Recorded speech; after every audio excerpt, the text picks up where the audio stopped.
Bienvenue dans l'église Saint-Victor de Chorges. Je suis le père Charles Truche, curé de Chorges, de la Bâtie-Neuve, de la Rochette, de Montgardin, de Prunières et de Saint-Apollinaire. L'église que vous visitez aujourd'hui est le témoignage de la foi des chrétiens, passés et actuels. Elle porte les traces des évolutions de son aménagement, par son architecture, autant que par son mobilier. Vous êtes ici les bienvenus.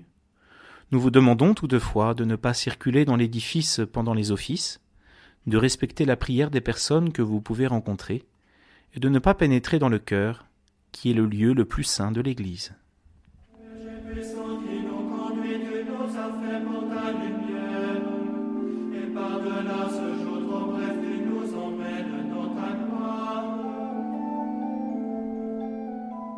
L'occupation du site de Chorges semble dater du néolithique moyen, selon les découvertes archéologiques les plus récentes.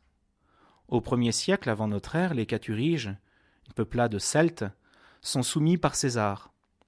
Chorges est une bourgade importante sur la Via Domitia. Au Moyen Âge, elle est un lieu de passage lors des croisades et des pèlerinages, en particulier vers Saint-Jacques-de-Compostelle. Située dans l'archidiocèse d'Embrun, l'occupation chrétienne de la ville est très ancienne. C'est une place marchande importante dans les échanges entre la vallée de la Durance, la Provence et le Piémont alpin. Chorges est durement touchée durant les guerres d'Italie, puis durant les conflits religieux du XVIe siècle, à cause de sa position sur la route, sur le passage des troupes de soldats. Du 4 au 15 juillet 1790, la première assemblée du département des Hautes-Alpes se réunit dans l'église de Chorges, choisie pour sa position centrale dans le territoire. L'église Saint-Victor aurait tout d'abord été construite au IVe siècle sur le site originel du village, au lieu dit le château, au pied du Piolite. Il semble que cet emplacement était précédemment occupé par un temple romain dédié à Diane, déesse de la chasse. Au VIe siècle, elle est remplacée par un édifice consacré à Saint-Victor par saint Pelade, évêque d'Embrun. Le diocèse d'Embrun devient archidiocèse au 8e siècle. L'église de Chorges est confiée aux religieux de l'abbaye Saint-Victor de Marseille en 1020. De 1121 à 1124, une nouvelle église est construite dans le village actuel. Pillée une première fois en 1517 par les troupes de François Ier après la campagne d'Italie, elle est ensuite saccagée durant les guerres de religion par les protestants, puis occupée par le duc de Lesdiguières et incendiée en 1586 lors du siège de la ville. Les restructurations qu'elle subit suite à ces vicissitudes tendent à atténuer son caractère roman. En 1692, elle est attaquée par les troupes du duc de Savoie. L'église Saint-Victor de Chorges a été classée au titre des monuments historiques en 1862. Les objets qu'elle contient sont eux aussi protégés. Nous allons commencer la visite de l'église sous le porche à l'extérieur au niveau de l'accès principal situé sur la façade nord.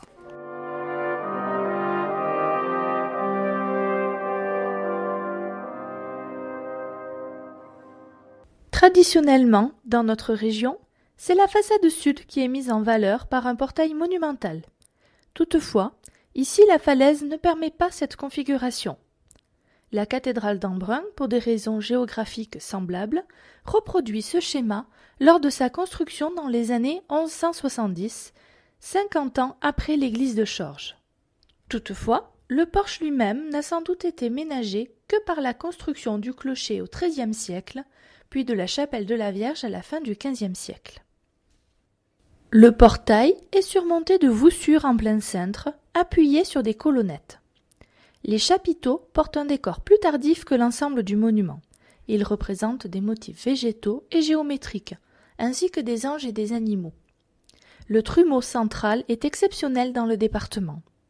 Le trumeau est le pilier qui coupe le portail en deux parties. Il montre les influences extérieures dont a bénéficié cet édifice. Située sous le porche de l'église, la pierre dite de Néron porte des inscriptions latines et daterait de l'Antiquité. Une lecture fautive a laissé penser que le nom de Néron y était cité. Les inscriptions originelles étant devenues illisibles, elles ont été remplacées lors de sa restauration au XIXe siècle. Elle est surmontée d'une croix en métal forgé. Nous vous invitons à contourner l'église par la gauche.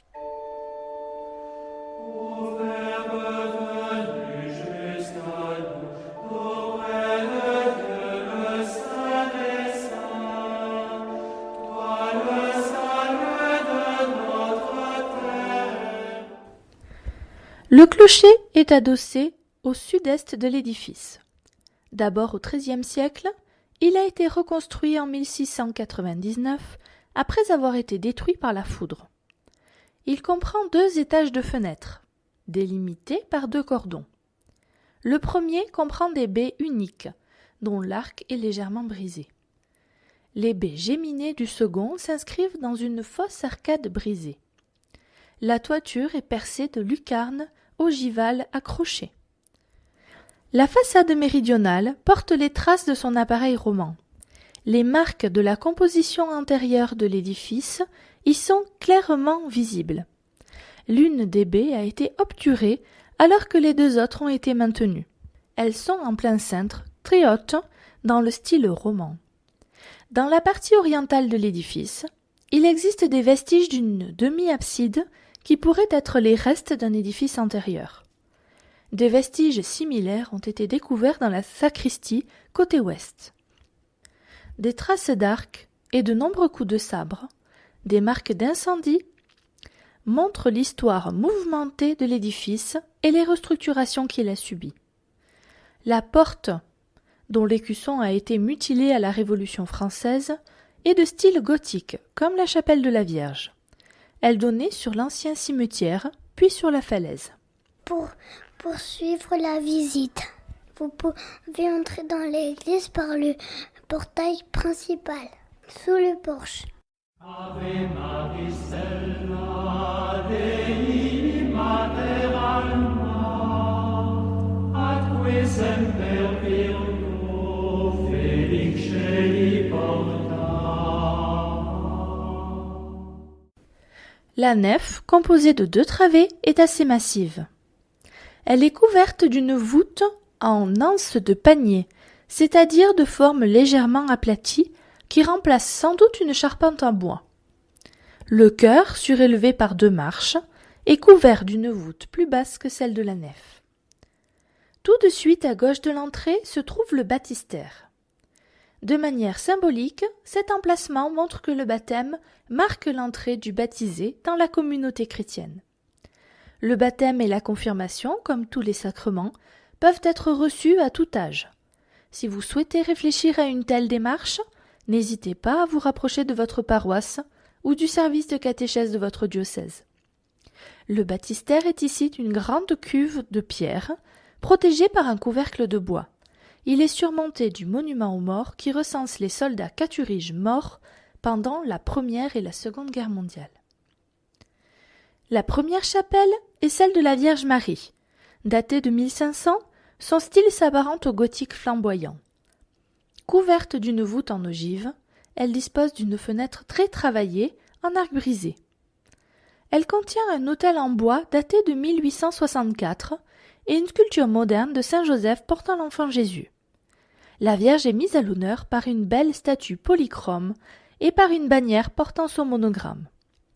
La chapelle suivante contient un confessionnal du XVIIIe siècle. Au point de rencontre entre la nef et le chœur se trouve une belle statue de Saint Victor datant de 1853. Saint Victor de Marseille était un officier romain qui serait arrivé à Marseille avec la garde de l'empereur Maximien Hercule. Il aurait été martyrisé en 303 ou en 304 pour avoir refusé de renier sa foi chrétienne. Ayant refusé à plusieurs reprises de sacrifier à l'empereur et aux dieux romains, il est fait prisonnier. Il renverse l'autel païen par un coup de pied et est condamné à avoir le pied coupé. Comme il refuse toujours de sacrifier, il est placé sous une meule de boulanger entraînée par un animal. Après sa mort, les chrétiens de Marseille volent son corps et le cachent à l'emplacement de l'actuelle abbaye Saint-Victor, qui jouait un rôle très important pour l'Église dans le sud de la France dès la fin de l'Antiquité. Saint-Victor est fêté le 21 juillet. C'est l'occasion d'une célébration spéciale ici même. Dieu, viens à mon aide. Seigneur, à notre secours. Seigneur, je t'appelle, accours vers moi. Écoute mon appel quand je crie vers toi. Selon l'une des traditions, Saint Victor était un soldat de la Légion thébaine, légion qui refusa de sacrifier à l'empereur en Égypte et qui s'enfuit jusqu'en Suisse actuelle. À Agone, les Romains ont rattrapé les légionnaires et les ont massacrés car ils persistaient dans leur refus de rendre le culte à l'empereur. Victor, l'un d'eux, réussit à s'échapper et à rejoindre Marseille. Une autre version fait de Victor un vétéran qui fut invité par les soldats romains à festoyer après le massacre. Comme il s'émouvait du sort des martyrs, les soldats comprirent qu'il était lui aussi chrétien et le tuèrent. Le chœur est formé d'une abside à 5 côtés. Il conserve une allure romane, bien qu'il semble avoir été remanié. Sa partie inférieure est recouverte de boiseries en noyer. Un tableau attribué à Louis Court, Saint Victor brisant les idoles, est placé au fond du chœur. Ce n'est pas le martyre de Victor qui est représenté, mais le moment où il repousse la statue d'un dieu païen d'un coup de pied. Sa position très accentuée traduit son mépris et son dégoût. Ce déhanchement, que l'on appelle le contrapposto, est typique du maniérisme italien. Les légionnaires sont souvent montrés comme de jeunes éphèbes. Les nombreuses représentations de Saint Sébastien présentes dans le département l'attestent. Ici, Victor est au contraire un homme d'âge mûr, barbu, qui ne porte pas l'armure, conforme en cela au personnage de vétéran de l'une de ces légendes. Cette toile n'est pas signée. On y trouve pourtant plusieurs traits communs au tableau de Louis Court, peintre Guillès III né en 1670. L'utilisation de couleurs vives attire le regard vers les personnages principaux, en opposition à un arrière-plan où les tons sont plus ternes et les contours moins nets. Les postures sont outrées, aux mains bien visibles. Le personnage de dos au premier plan ferme la composition en ellipse. Pour en savoir plus sur l'œuvre de ce peintre, vous pouvez consulter louiscourt.blogspot.fr. Toujours dans le chœur, sur l'ancien autel, le retable date du XVIIe siècle. Un retable est un élément décoratif qui se place sur un autel, qui peut être en bois, en émail, en métal, parfois orné de scènes peintes. Celui-ci a donc certainement retrouvé l'emplacement pour lequel il a été conçu. En bois sculpté, des gradins supportent un tabernacle à colonnes torses. 2 têtes d'anges, le visage du Christ sur un voile de Véronique et des statuettes amovibles, dont l'une représente Saint Victor, achèvent le décor.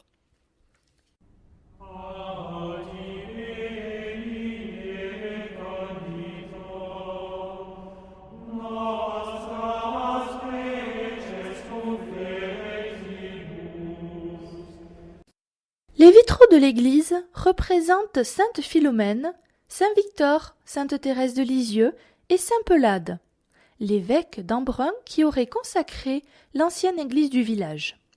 Ils datent de 1928 et ont été offerts par un paroissien.